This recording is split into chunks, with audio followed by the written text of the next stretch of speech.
There's a ballot initiative in Michigan that would call for 25% of the state's energy to be produced by renewable sources by 2025. In other words, you've got 18 years to bring up 25% of the state's power from renewable sources. And let's talk about wind for a second.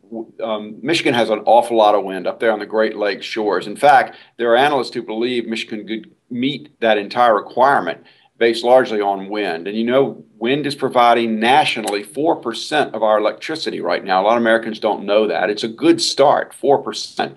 And in another 15, 20 years, we can be at 20% as a nation. That, by comparison, is how much we now get from all of our nuclear power plants. So that would be significant.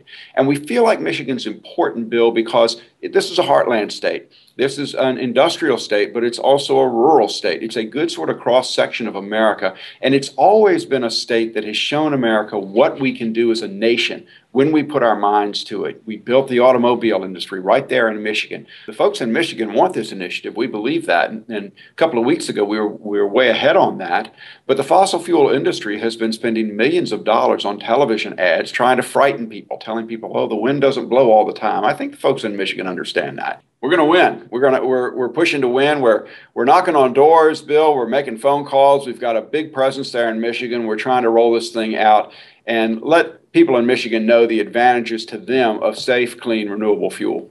We're also focused on a race in New Mexico, Senate race there with Mark Heinrich. And he is not only a pro-environment candidate, he is a champion for these issues. We believe that if he gets into the Senate, and we believe he will, that he will be a voice, a powerful voice for change, pro-environment change, that he's going to be a powerful voice for the kind of renewable energy we're talking about, that he's going to be a voice for getting it right, whether the issue is fracking, offshore drilling, anything like that, that he's going to be a voice for continuing to invest in efficiency, and that he's going to continue the kind of vision, or press in the Senate for the kind of vision we've seen from President Obama, where he rests our energy future on three pillars: national security, efficiency, and diversity of sources. I think that environment itself, which includes climate, which includes our energy future, which includes clean air and water, which includes factoring in the asthma, the bronchitis, the emphysema, the heart disease that we're all suffering from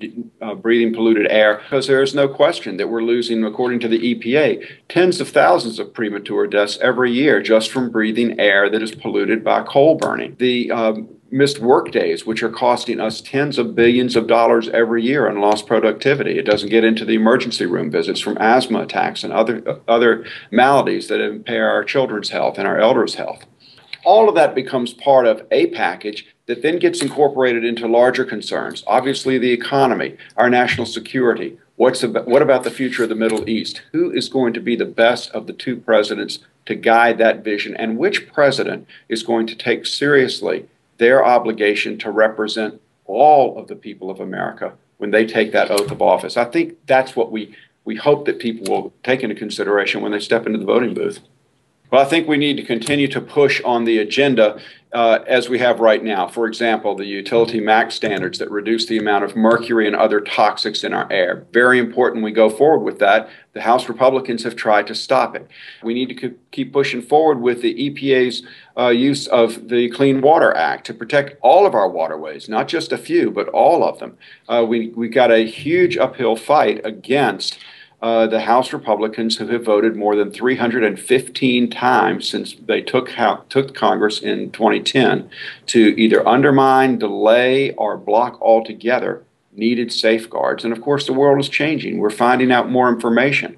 We have some Republicans up there, they passed a bill recently that would say unless unemployment goes down below 6%, we're not going to enact any new safeguards. That doesn't make sense in a modern society where we're getting more information, times are changing, we have to face new challenges, and we have to have the tools to do that.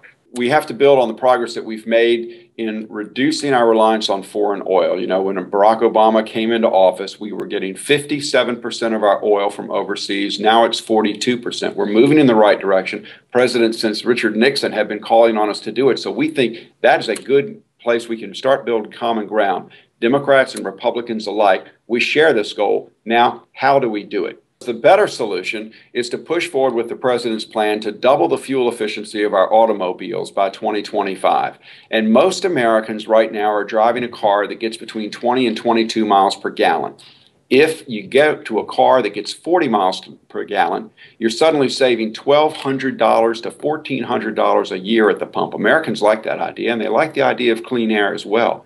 So we say, let's make progress in that way.